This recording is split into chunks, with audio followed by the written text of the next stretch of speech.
ସମସ୍ତଙ୍କୁ ସୁପ୍ରଭାତ। ଉପସ୍ଥିତ ସମସ୍ତ ଦିବ୍ୟ ଜୀବନାକାଂକ୍ଷୀ ଭାଇ ଭଉଣୀମାନଙ୍କୁ ମୋର ନମସ୍କାର। ମହାଶିବରାତ୍ରି। ଆମେ ଏହି ମହାଶିବରାତ୍ରି ଉପଲକ୍ଷେ ସମସ୍ତଙ୍କୁ ଶୁଭେଚ୍ଛା ଜଣାଉଛି।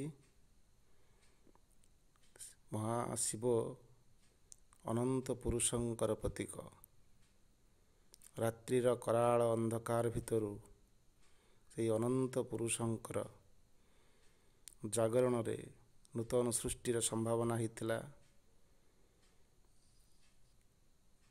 ମହାଶିବ ତାଙ୍କ ମହାଶକ୍ତିରୁ ସୃଷ୍ଟି କଲେ ଲୋକ ସକଳ ଓ ଦେବ ସକଳ, ସମସ୍ତ ଜୀବ ସମୁଦାୟ, ମାନବ ପରମଙ୍କର ସମ୍ପ୍ରତି ଏହି ସୃଷ୍ଟି ଭିତରେ ମାନବକୁ ଏକ ପରମ ଶ୍ରେଷ୍ଠ ସୃଷ୍ଟି ଭାବରେ ସେ ସୃଷ୍ଟି କଲେ।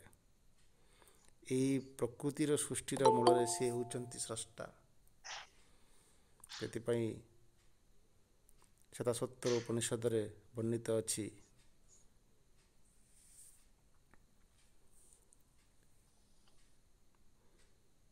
ମାୟା ତୁ ପ୍ରକୃତି ବିଦ୍ୟା ମାଇନାଂ ତୁ ମହେଶ୍ୱର।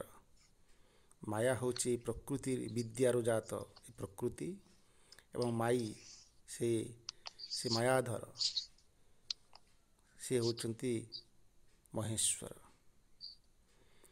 ମହେଶ୍ୱର ହେଉଛନ୍ତି ମୂଳ ସୃଷ୍ଟି। ସେହି ପ୍ରକୃତିକୁ ସୃଷ୍ଟି କରିଛନ୍ତି, ମାନବକୁ ସୃଷ୍ଟି କରିଛନ୍ତି।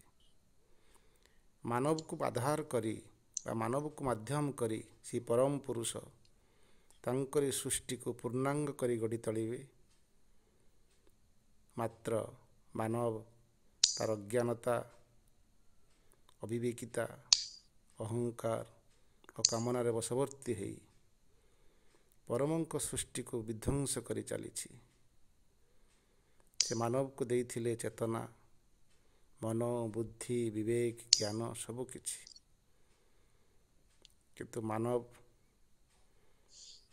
ତାର ସେହି ଅହଙ୍କାର ଅଜ୍ଞାନତା ଭିତରେ ନିଜକୁ ବଶ କରି ପାଣି, ପବନ, ମୃତ୍ତିକା, ପ୍ରକୃତିର ସମସ୍ତ ଜୀବସତ୍ତାକୁ ଆଦି ଧ୍ୱଂସ କରି ଚାଲିଛି। ଯାହା ତାର ସୃଷ୍ଟି ନୁହେଁ, ତାକୁ ମଧ୍ୟ ଅଧିକାର କରି ସେ ତାକୁ ଧ୍ୱଂସ କରି ଚାଲିଛି। ଆମେ ଏହି ଜାଗରଣ ପର୍ବରେ, ଜାଗର ଯାତ୍ରା ବୋଲି କହନ୍ତି, ଆମେ ଜାଗ୍ରତ ହେବା। ସେହି ପରମ ଜ୍ଞାନ ପୁରୁଷଙ୍କ ପ୍ରତି ଆମେ ଜାଗ୍ରତ ହେବା। ପରମ ପ୍ରଭୁଙ୍କୁ ପ୍ରାର୍ଥନା କରିବା, ସେ ମଣିଷ ଭିତରେ ଯେପରି ଜ୍ଞାନର ସୂର୍ଯ୍ୟ ଉଦୟ ହେଉ, ପରମ ପ୍ରଭୁଙ୍କର ପରିକଳ୍ପିତ ଯେଉଁ ସାକାର ରୂପ ଗ୍ରହଣ କରୁ, ଏହି ସଙ୍କଟମୟ ମୁହୂର୍ତ୍ତରେ ଆମେ ସମସ୍ତେ ସେ ପରମଙ୍କୁ ଧ୍ୟାନ ପୂର୍ବକ ସେ ଶାନ୍ତିର ମନ୍ତ୍ର ଓଁକାର ଧ୍ୱନି ତ୍ରିବାର ଉଚ୍ଚାରଣ କରିବା ଏବଂ ଉପନିଷଦର ମହାମନ୍ତ୍ରକୁ ସ୍ୱାଗତ କରିବା।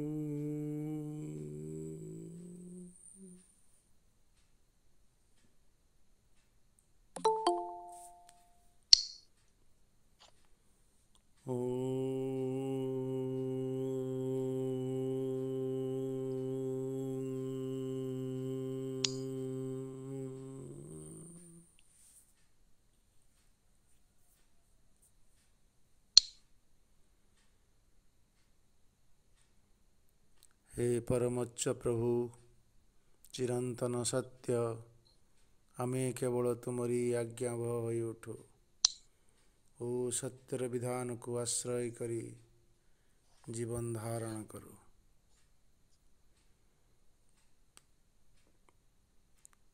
ଆମେ ଏହି ତୈତ୍ରୀୟ ଉପନିଷଦର ଦ୍ୱିତୀୟ ପର୍ବ ବ୍ରହ୍ମାନନ୍ଦ ବୋଲି ଅଧ୍ୟୟନ କରୁଛୁ। ପରମାତ୍ମାଙ୍କର ତାଙ୍କର ସୃଷ୍ଟି ମାଧ୍ୟମରେ ସେ ନିଜେ ପଞ୍ଚଭୂତ ରୂପରେ ଅବତରଣ କଲେ ଏବଂ ଜଡ଼ଭୂମିରେ ନିଜକୁ ଉପସ୍ଥାପନ କଲେ। ପୁଣି ସେ ଜଡ଼ଭୂମିରୁ ଆନନ୍ଦମୟ ଭୂମିକୁ ଉତ୍ତରଣର କରିବା ପାଇଁ ତାଙ୍କର ଏକ ଅଭିଯାତ୍ରା ଚାଲିଛି। ଏକ ମଧ୍ୟବର୍ତ୍ତୀ ସୋପାନରେ ଏହି ଯାତ୍ରାଟି ରହିଛି। ଏକ ମାନବ ସତ୍ତା ରୂପରେ, ଏକ ମନୋଭୂମିରେ ମାନବ ସତ୍ତା ରୂପରେ ସେ ସ୍ତରଟି ରହିଯାଇଛି। ପୁଣି ଆଗକୁ ସେ ଆନନ୍ଦମୟ ସ୍ତର ପର୍ଯ୍ୟନ୍ତ ଯାତ୍ରା ଚାଲିବ। ପରମ ପ୍ରଭୁଙ୍କର ଏହି ଯୋଜନା କି ଜଡ଼ରୁ ପ୍ରାଣ, ପ୍ରାଣରୁ ମନ, ମନରୁ ବିଜ୍ଞାନ, ବିଜ୍ଞାନରୁ ଆନନ୍ଦ,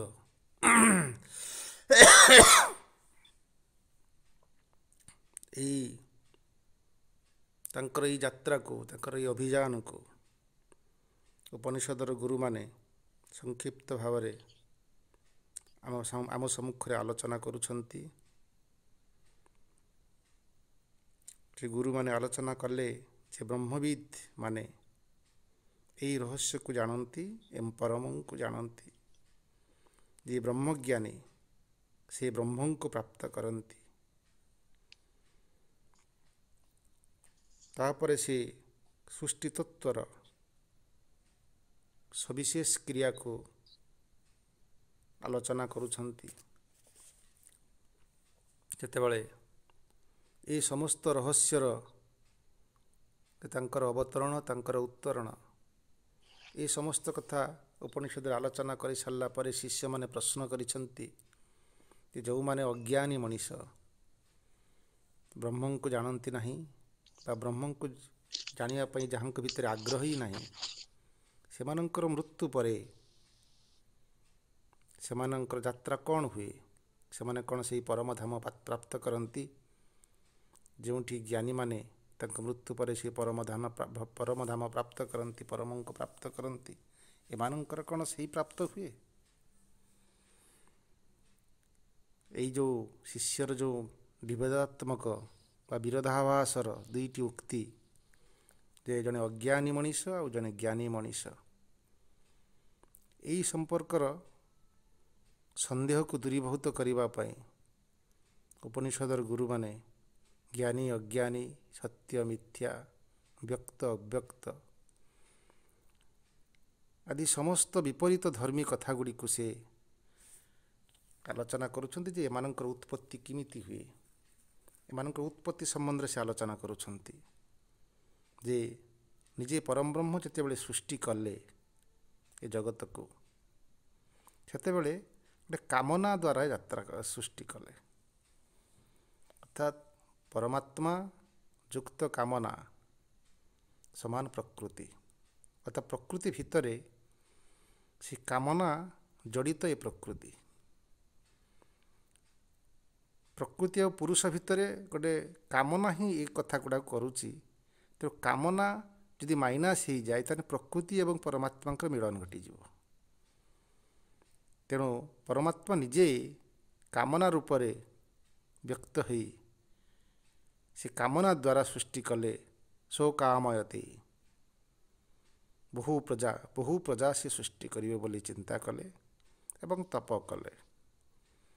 ତାଙ୍କର ତପ ଏକ ଜାଗ୍ରତ ତପ, ଏକ ଜାଗରଣର ତପ, ଏବଂ ସେ ଜାଗ୍ରତ ତପ ଶକ୍ତିରୁ ସେ ସବୁ କିଛିକୁ ସୃଷ୍ଟି କଲେ। ଏବଂ ଯାହାକି ସୃଷ୍ଟି କଲେ, ଯେଉଁ ଜ୍ଞାନ ଅଜ୍ଞାନ, ସତ୍ୟ ମିଥ୍ୟା, ବ୍ୟକ୍ତ ଅବ୍ୟକ୍ତ, ସୂକ୍ଷ୍ମ ସ୍ଥୂଳ, ଯାହା କିଛି ସବୁ ଏଠି ଯାହା ସୃଷ୍ଟି ହେଇଛି ସବୁକିଛି ସେ। ଏବଂ ସେ ପୁଣି କହୁଛନ୍ତି ସେ ସବୁକି ସୃଷ୍ଟି କରିସାରିଲା ପରେ ନିଜ ସ୍ୱରୂପରେ ସବୁକିଛି ମଧ୍ୟରେ ସେ ପ୍ରବେଶ କଲେ। ତାଙ୍କର ସୃଷ୍ଟି ମଧ୍ୟରେ ସେ ନିଜେ ଜ୍ଞାନ ହେଇଛନ୍ତି, ଅଜ୍ଞାନ ହେଇଛନ୍ତି, ସତ୍ୟ ହେଇଛନ୍ତି, ମିଥ୍ୟା ହେଇଛନ୍ତି, ଆଭାସୀ ହେଇଛନ୍ତି, ବାସହୀନ ହେଇଛନ୍ତି, ସବୁକିଛି ମଧ୍ୟରେ ସେ ନିଜେ ମଧ୍ୟ ରହିଛନ୍ତି। ସେ ନିଜେ ଅସତ୍ ରୂପରେ ପ୍ରଥମେ ଥିଲେ, ସେହି ଅସତ୍ ରୂପରୁ ସେ ନିଜକୁ ସତ୍ ରୂପରେ ପ୍ରକାଶ ହେଲେ। ସେ ବହୁବାର ବହୁତ ଥର ଉପନିଷଦର ପ୍ରତ୍ୟେକ ଥର ପ୍ରାୟ କହୁଛନ୍ତି, ମ୍ୟାକ୍ସିମମ୍ ଉପନିଷଦରେ, ଯେ ସେ ପ୍ରଥମେ ଅବ୍ୟକ୍ତ ଥିଲେ, ଅସତ୍ ଥିଲେ, ନିଜକୁ ସେ ବ୍ୟକ୍ତ କଲେ, ସତ୍ ରୂପରେ ପ୍ରକାଶ କଲେ। ସେ ନିଜେ ନିଜକୁ ପ୍ରକାଶ କରୁଛନ୍ତି, ସେ ନିଜେ ସ୍ୱୟଂଭୂ, ନିଜେ ନିଜ ଦ୍ୱାରା ନିଜକୁ ସୃଷ୍ଟି କରୁଛନ୍ତି। ତେଣୁ ପରମାତ୍ମାକୁ ସ୍ୱସୃଷ୍ଟ ବୋଲି କୁହାଯାଏ। ଉପନିଷଦରେ ସ୍ୱସୃଷ୍ଟ ଶବ୍ଦଟି ବ୍ୟବହାର କରିଛନ୍ତି। ସେ ନିଜେ ଆନନ୍ଦ ରୂପରେ ସବୁକିଛି ମଧ୍ୟରେ ବିରାଜମାନ କରିଛନ୍ତି। ସେଥିପାଇଁ ତାଙ୍କ ନାମ ରସ ବୈଶଃ। ସେ ରସ ବୈଶ, ସେ ରସ ରୂପରେ ସବୁ ଭିତରେ ଅଛନ୍ତି। ଜ୍ଞାନ ଭିତରେ ବି ଅଛନ୍ତି, ଅଜ୍ଞାନ ଭିତରେ ଅଛନ୍ତି, ସତ୍ୟ ଭିତରେ ଅଛନ୍ତି, ମିଥ୍ୟା ରୂପରେ ଅଛନ୍ତି।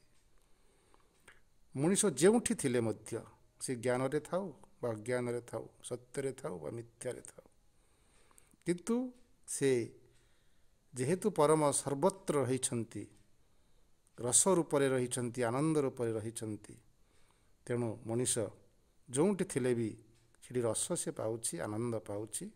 ସେଥିପାଇଁ ନିଜକୁ ସେ ଧନ୍ୟ ମଣୁଛି।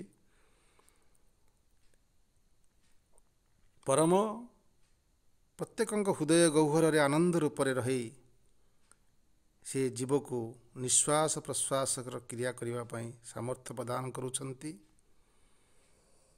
ଏବଂ ସେଇ ସାମର୍ଥ୍ୟ ଯୋଗୁଁ, ସେ ଆନନ୍ଦର ସାମର୍ଥ୍ୟ ଯୋଗୁଁ ସେ ନିଶ୍ୱାସ ପ୍ରଶ୍ୱାସ କରିପାରୁଛି ଏବଂ ସେ ଜୀବନ ଜୀଇବାକୁ ଖୁସିରେ ଜୀବନ ଜୀଇ ପାରୁଛି, ଆନନ୍ଦରେ ଜୀବନ ଜୀଇ ପାରୁଛି। ସେ ଜାଣିନି ସେ ଆନନ୍ଦଟା ସେ ପରମ। ଯଦି ସେ ଆନନ୍ଦ ନଥାନ୍ତା ତାହେଲେ ସେ ନିଜକୁ ଦୁର୍ବିସହ ମଣନ୍ତା, ଜୀବନ ହାରିଦେବାକୁ ଚେଷ୍ଟା କରନ୍ତା, ରଖନ୍ତା ନାହିଁ। କିନ୍ତୁ ଆନନ୍ଦ ଯେହେତୁ ତାଙ୍କ ପାଖାପାଖି ରହିଛି, ତେଣୁ ସେ ଜୀବନ ଜୀଇବାକୁ ସେ ଇଚ୍ଛା କରୁଛି, ଆନନ୍ଦରେ ଜୀବନ ଜୀଉଛି। ତେଣୁ ପରମ ବ୍ରହ୍ମ ହିଁ ସମସ୍ତଙ୍କ ପାଇଁ ଗୋଟିଏ ଆନନ୍ଦର ଝରଣା ପ୍ରବାହିତ କରି କରି ଚାଲିଛନ୍ତି। ସେହି ଆନନ୍ଦ ସ୍ୱରୂପ ପରମ ବ୍ରହ୍ମ, ସେ ଅଦୃଶ୍ୟ, ସେ ଅଦେହୀ, ସେ ଅବ୍ୟୟ, ତାଙ୍କୁ ବ୍ୟାଖ୍ୟା କରି ହେବ ନାହିଁ। ଉପନିଷଦରେ ଚମତ୍କାର ଭାବରେ ସେ କହୁଛନ୍ତି, ସେ ଅବଲମ୍ବନ ରହିତ, ସେ କାହାକୁ ଆଧାର କରି ରହିନାହାନ୍ତି। ସେ ମୁକ୍ତ, ସେ ନିର୍ଭୟ। ଯେଉଁ ବ୍ୟକ୍ତି, ଯେଉଁ ସତ୍ତା ତାଙ୍କର ସେଇ ପରମ ଆନନ୍ଦ ସହିତ, ଅବ୍ୟକ୍ତ ସହିତ, ଶାଶ୍ୱତଙ୍କ ସହିତ ଏକତ୍ୱ ଲାଭ କରେ, ସେ ଭୟରୁ ମୁକ୍ତ ହୁଏ। ଏ ଭୟଟି ପ୍ରକୃତରେ ପରମଙ୍କ ଠାରୁ ଯିଏ ଅନ୍ତର ହେଇଯାଏ, ଭୟ ସେଇଠୁ ହିଁ ସୃଷ୍ଟି ହୁଏ। ଭୟ ଅର୍ଥ ଗୋଟେ ବନ୍ଧନ ସୃଷ୍ଟି ହୁଏ ଏବଂ ତାଠାରୁ ଅନ୍ୟ ଯେ ପରମ ଶ୍ରେଷ୍ଠ ଏକଥା ତା ପ୍ରତୀତ ହୁଏ। ସେଥିପାଇଁ ପରମଙ୍କୁ ସେ ଭୟ କରେ। ସେ ଭୟଟା ମଧ୍ୟ ବ୍ରହ୍ମଙ୍କର ଏକ ରୂପ। ସେ ଭୟ ରୂପରେ ତା ଆଗରେ ପ୍ରତୀତମାନ ହୁଅନ୍ତି। ତେଣୁ ଏଇ ଅନ୍ତର, ପରମଙ୍କ ଠାରୁ ତାର ଅନ୍ତର, ତାର ବିଭେଦ ସାମାନ୍ୟତମ ଯଦି ହେଇଯାଏ, ସେ ନିଜେ ନିଜର ଭୟର କାରଣ ହୁଏ, ନିଜେ ନିଜର ବିନଷ୍ଟିର ମଧ୍ୟ କାରଣ ହୁଏ। ତେଣୁ ତା ଭିତରେ ଭୟ ସଞ୍ଚାର ହୁଏ। ତେଣୁ ପ୍ରଭେଦ ହିଁ ଭୟ, ଏ ପ୍ରଭେଦ ହିଁ ଅଜ୍ଞାନ। ନିଜେ ବ୍ରହ୍ମ ହିଁ ଭୟର ଉତ୍ସ ହେଇଯାଆନ୍ତି। ସେଥିପାଇଁ ଗୋଟେ ଉଦାହରଣ ସୁନ୍ଦର ଭାବରେ ଦେଇଛନ୍ତି ଯେ ପାଞ୍ଚଟି ଭୟ, 5 ଜଣ महाशक्ति ए पृथ्वी रे बा देवशक्ति बोली आमे जानू से मध्य भयरू तांकर यात्रा जारी रखिचंती श्रृंखलित भाव जे पवन मध्य भୟରେ से प्रवाहित होउछि एवं श्रृंखलित भाव प्रवाहित होउछि। सूर्य चंद्र अग्नि मृत्यु एमान समस्ते से भय जगु जी जार कार्य सुचारू रूपे संचार करि आसुछंती। एटी परमंक प्रति तांकर भय रहिछि अर्थात परमांक प्रति तांकर भरोसा रहिछि प्रेम रहिछि। प्रेम एवं भय उभय परस्पर मध्य परिपूरक हो पारंती। ए भय सहित श्रद्धा रहिछि एवं सेमाने तांकर आज्ञाबह भाव कार्य करी करी चलिछंती। मृत्यु सूर्य चंद्र पवन एवं ए कार्य करिवारे मध्य सेमाने निश्चित गोटे आनंदर स्वरे कार्य करी करी चलिछंती। या परे उपनिषदर गुरु ए ब्रह्मानंद बल्लीर जो मुख्य उद्देश्य जे से आनंद को से ब्रह्मानंद को से किमती मनुष्य प्राप्त करे एवं ब्रह्मानंद कौन बा ब्रह्मानंद कहले आम कौन बुझू ताकू गोटे कैलकुलेशन करी से आम आगे सुंदर भाव उपस्थापना करुछंती। आम आनंद कहला माने आम भौतिक सुख पाइले आनंद पाऊ बा परमंक सुख पाइले आनंद पाऊ बोली विश्वास करू एवं भौतिक सुख मध्य कौन कौन कौन भौतिक सुख ये मनुष्य पाए जतिरे सी निज को आनंद विभोर हुए एवं जीवन जीवा को इच्छा करे सेति कौन तार आनंदर रूपरेख कि ना आनंद आउ किछि से संपर्क रे एटी उपनिषद रे आलोचना करिछंती। आमे आज से संपर्क रे पढ़िबा अध्ययन करिबा। उपनिषद गुरु केते चमत्कार भाव रे आम आगे उपस्थापना करुछंती। शैषानंदस्य सीमा मीमांसा भवति जुवा स्याद् साधु जुवाध्यायक आशिष्टो दृढ़िष्ठो बलिष्ठ तस्येयं पृथिवी सर्वा वित्तस्य पूर्णा स्यात् सो एक मनुष्यानन्दः ते ये शतं मनुष्यानन्दाः सो एका मनुष्या गंधर्वणानन्दः श्रोत्रस्य चाकमहतस्य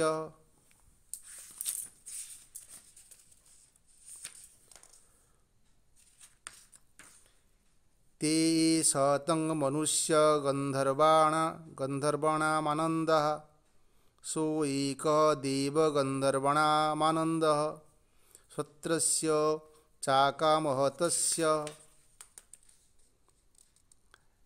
ते ये शतं देव गंधर्वणामानन्दः सो एकः पितॄणां चिरलकमानन्दः श्रोत्रस्य चाकमहतस्य ते शतं पितॄणां चिरलको मानन्दः सो एक अजानो जानं देवना मानन्दः श्रोत्रस्य चाकमहतस्य ते सत माजानानं देवानामानन्दः सो एकः कर्मदेवानां देवः मानन्दः ये कर्मणा देवा न पीयन्ति क्षत्रियस्य चाकमहतस्य ते शतं कर्मदेवानां देवानामानन्दः सो एक देवानामानन्दः क्षत्रियस्य चाकमहतस्य ते सतं देवानामानन्दः सो एक इन्द्रस्यानन्दः श्रोत्रियस्य चाकमहतस्य ते सत इन्द्रियस्यानन्द सो एक बृहस्पतिरानन्दः श्रोत्रियस्य चाकामहतस्य ते सतं बृहस्पतिरानन्दः सो एकः प्रजापतिरानन्दः श्रोत्रियस्य चाकामहतस्य ते सतं प्रजापतिरानन्दः सो एक ब्रह्मणमानन्दः क्षत्रियस्य चाकमहतस्य। ये जो उपनिषदर ये जो कैलकुलेशन दौरान एटा गोटे अनुवाद गोटे धारावाहिक जेहेतु कैलकुलेशन तेणु या पूर्ण भाव में पढ़ा पड़ुछि। सेठी सुंदर भाव में कहउछंती जे शैषानंदस्य मीमांसा भवति सेई जो आनंदर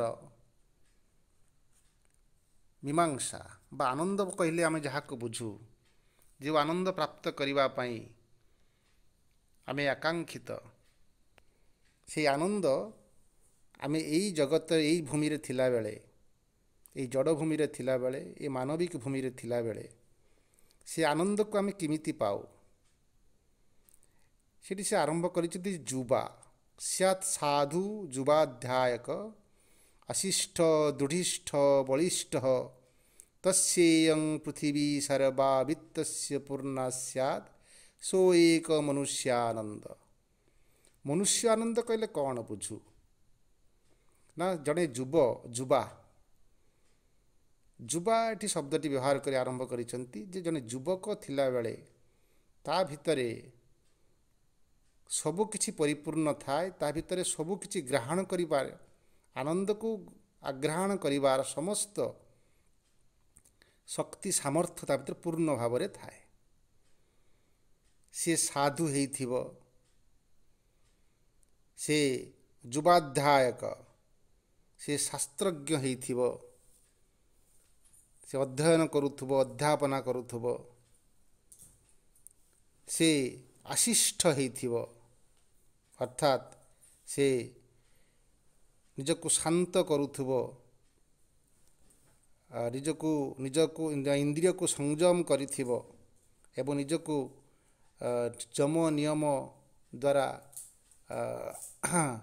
निज जीवन को गोटे सुंदर भाव में संचालित करी गोटे अनुशासन अवस्था से थिबो से दृढ़िष्ठ अचातीन मन को से दृढ़ीभूत कर रखिथिबो तार संकल्प दृढ़ संकल्प हेइथिबो से स्थितप्रज्ञ होई रहिथिबो से बलिष्ठ से शक्तिवान हेइथिबो यह सहित पृथ्वी तस्योयं सर्वा वित्तस्य पूर्णा यही जो पृथ्वी समस्त संपदरे परिपूर्ण समस्त वित्तरे परिपूर्ण से वित्त गुड़िक सी प्राप्त करिथिबो अयं पृथ्वी सर्वा वित्तस्य पूर्णा स्यात् स्यात् करते शब्दर अर्थ होउची धरा जाऊ से पृथ्वीर पूर्ण जते शक्ति वित्त रही वित्तस्य पूर्णा पृथ्वी सर्वा तस्य अयं सबुकिछि ता पाखरे थिबो सो एक मनुष्यानंद सेटा गोटे एक मनुष्यर पूर्ण आनंद सहित समान गोटे सुंदर कैलकुलेशन देले जे मनुष्य आनंद कौन ना समस्त पृथ्वी जाकर समस्त धन ताको दे दिया जीवो जते वित्त रही तापाक जते ज्ञान ताको दिया से प्राप्त करिथिबो जते बल ताको प्राप्त करिथिबो मन को संकेंद्रित करिथिबो से साधु हेइथिबो ये सबु किछि वित्त ये सबु गोटे गोटे वित्त ये सबु सबु गोटे गोटे विशेषण ये सबु किछि ताको देई देला परे मनुष्य युवावस्था एवं युवकत्व मध्य दिया जीवो ସେତେବେଳେ ସେ ଆନନ୍ଦକୁ, ସେ ବିତ୍ତପୂର୍ଣ୍ଣ ଆନନ୍ଦକୁ, ସମସ୍ତ ଆନନ୍ଦପୂର୍ଣ୍ଣ ଜିନିଷ ଗୁଡ଼ାକୁ ସେ ପ୍ରାପ୍ତ କରି ସାରିଲା ପରେ ତାକୁ ଭୋଗ କରିବା ପାଇଁ ତା ପାଖରେ ସାମର୍ଥ୍ୟ ଥିବ, ସେ ଯୁବା ହେଇଥିବ। ଯୁବା ନହେଲେ ତାକୁ ପ୍ରାପ୍ତ କରିପାରିବ ନାହିଁ। ସେଇଟା ହେଉଛି ଗୋଟିଏ ପ୍ରକାର, ଗୋଟିଏ ମନୁଷ୍ୟର ଆନନ୍ଦ ସହିତ ସମାନ।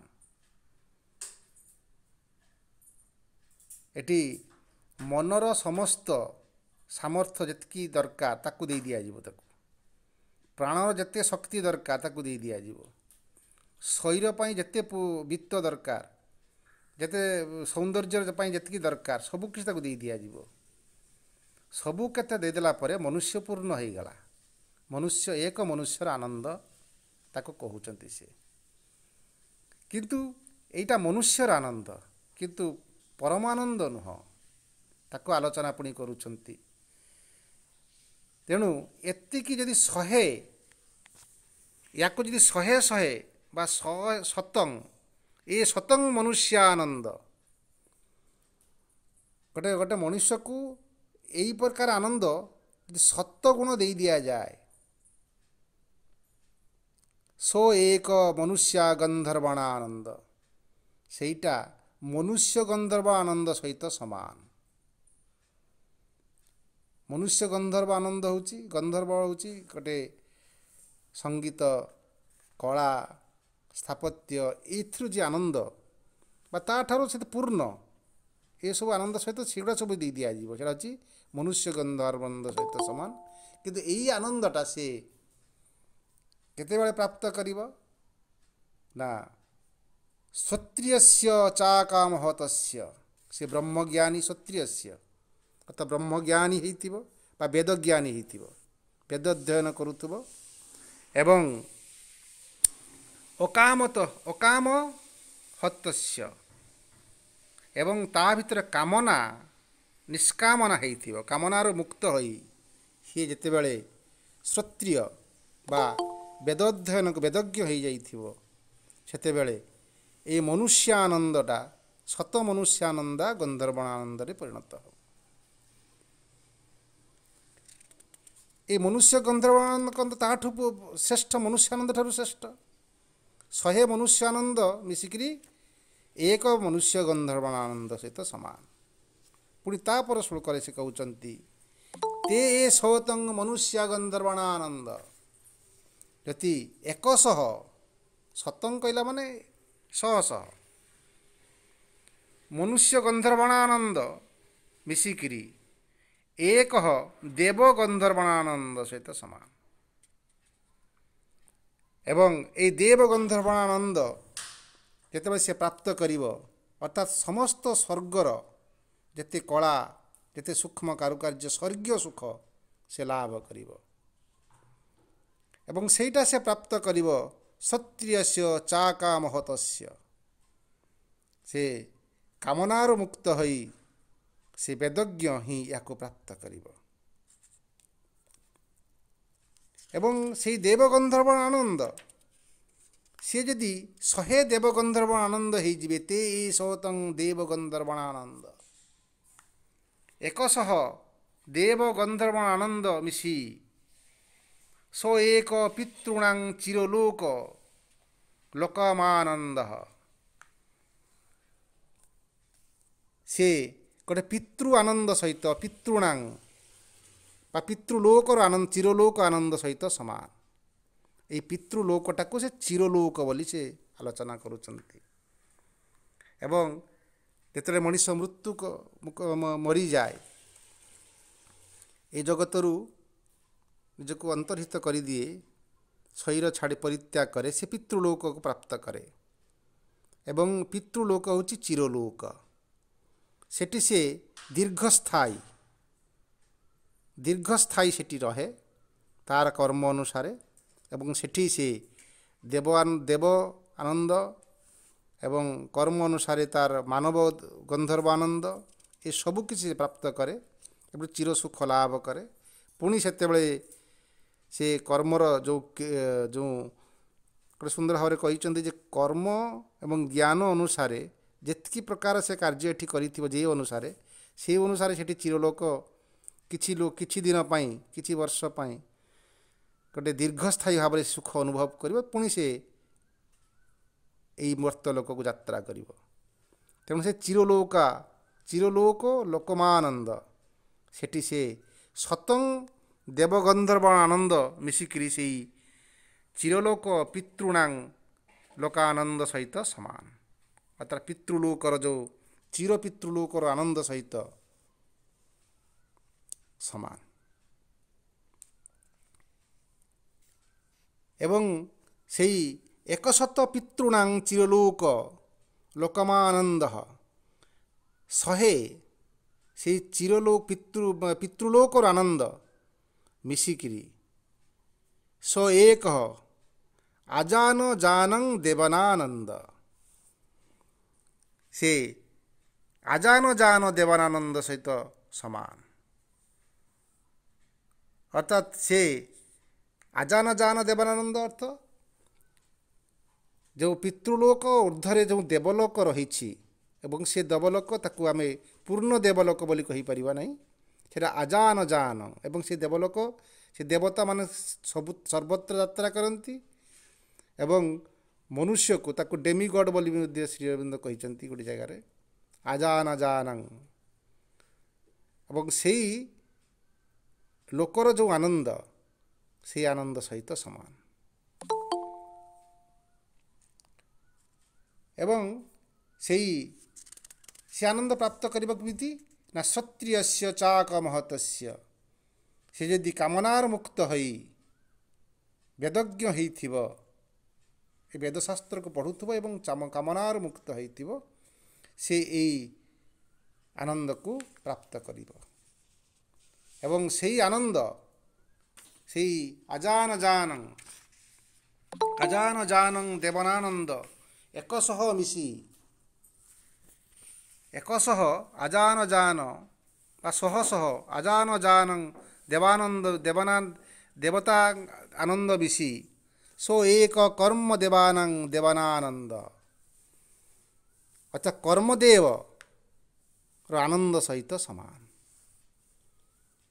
एवं जो देवता माने आमको फल प्रदान करती एवं से देवता मान पाखर समस्त भोग संचित होगी रही सेमानंकर सबू मिसिकी से जो प्राप्त करिसंती दिव्यता प्राप्त करिसंती ताहा सहित समान ये कर्मणा देवान पियंती से देवता माने से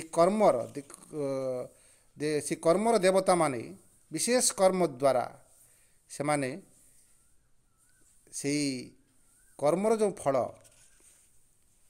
प्राप्त करि थांती ताकू से माने प्राप्त करती अर्थात एठी देवता माने यज्ञर जो फल कर्म होछि यज्ञ एवं यज्ञ द्वारा जो कर्म होता है दैविक कर्म होता है एवं से सबू किसी से माने प्राप्त करती जदि क्षत्रियस्य चाक महतस्य अर्थात से जदि कामना विहीन है कामनार मुक्त है यदि से वेदज्ञ क्षत्रियस्य होइथिबो ताहले ताकू से प्राप्त करिवो तापर से सुंदर भाव ताकू आलोचना करुछंती जे एकशह कर्मदेवानां आनंद एकशह कर्मदेव आनंदर मिसिकी एक देवनानंद देवता मानकर आनंद सहित समान कर्मदेव माने जते आनंद पाई समस्त आनंद मिसिकी एकशह कर्मदेव आनंद मिसिकी एक देव आनंद सहित समान एवं एकशत देवानंद देवता मानकर शह शह आनंद मिसिकी देवता मानकर राजा सो एक इंद्रस्य आनंद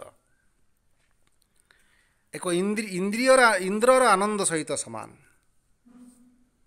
इंद्रर आनंद सहित समान एवं सेटा से प्राप्त करिवो क्षत्रियस्य चाक महतस्य यदि से कामनार मुक्त होई वेदज्ञ सहित वेदज्ञ होइथिबो ताले से आनंदर अधिकारी हब ते ये शतम इंद्रियानंद शहे स इंद्रिय आनंद मिशी सो एक बृहस्पतिरा आनंद, बृहस्पति आनंद सहित समान, एक बृहस्पति आनंद सहित समान।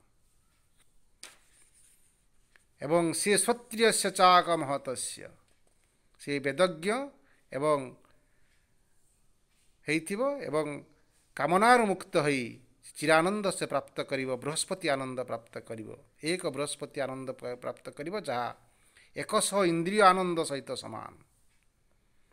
एवं सेई 100 सो ते ये शतं बृहस्पतिरा आनंद, 100 बृहस्पति आनंद को मिसिले सो एक प्रजापतिरा आनंद।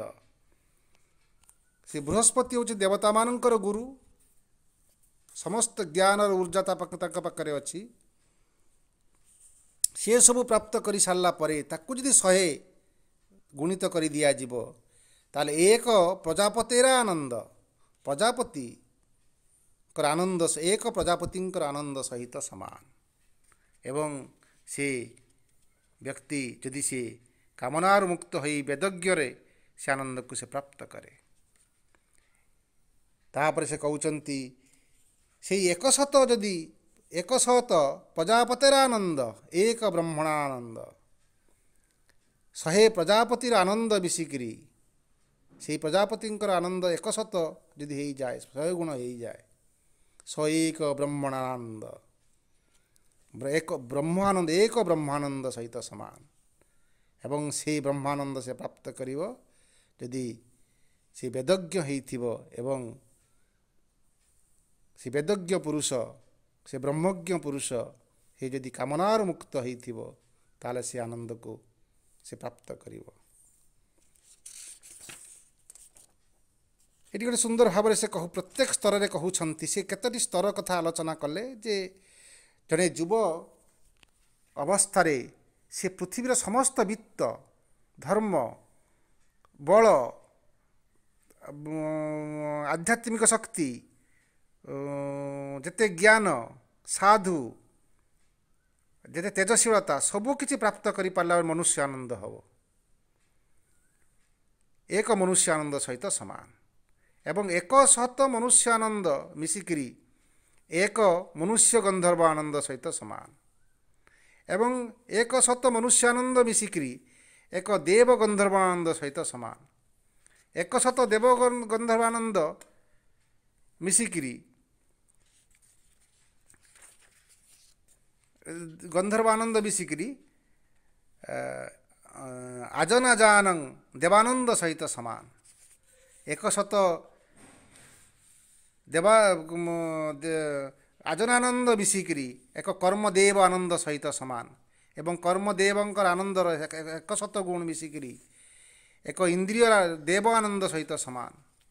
एवं 100 देवानंद मिसी एक इंद्रर आनंद सहित समान। 100 इंद्रर आनंद मिसी एक बृहस्पति आनंद सहित समान। 100 बृहस्पति आनंद मिसी एक प्रजापति आनंद सहित समान। एवं 100 प्रजापति आनंद मिसी एक ब्रह्मानंद सहित समान। एवं प्रत्येक स्तर में कहते ये आनंद प्राप्त करी करी मनीष चलिबो जदि से वेदज्ञ होइथिबो एवं कामनार मुक्त होइथिबो। कामनार मुक्त नहेले ये आनंदर से अधिकारी हो पारिबो नाही, केवल मनुष्य आनंद पाखरे पाई अटकी जीव। मनुष्य आनंद पाई अल्प अल्प मनुष्य आनंद पाउथबो, से संतुष्ट होउथबो। तेरो ब्रह्मानंदर गोटे कैलकुलेशन देले जे मनुष्य आनंदर 100 गुण, मनुष्य गंधर्व आनंद, मनुष्य गंधर्व आनंदर 100 गुण, देवा गंधर्व आनंद, देवानंद 100 गुण, आजना देवानंद, आजना देवानंद 100 गुण, कर्म देवानंदर 100 गुण, देवानंद 100 गुण, इंद्रानंद 100 गुण, बृहस्पति आनंद 100 गुण, प्रजापति आनंद 100 गुण, एक ब्रह्मानंद। ताले ब्रह्मानंद केते विराट बा केते बलिष्ठ एवं से आनंद जिते मनुष्य जिते प्राप्त करिवो सेटा ही ब्रह्मानंद बोली एटी ଉପନିଷଦର ଗୁରୁମାନେ ଆମକୁ ଏକ ବିଶାଳ ଆନନ୍ଦ ଆଡ଼କୁ ନେଇ ଯାଉଛନ୍ତି। ଏହି ବିଷୟରେ ଆମେ ଆଲୋଚନା କରିବା। ରବ ଭାଇ, ଆପଣ ଆଲୋଚନା ଆରମ୍ଭ କରନ୍ତୁ।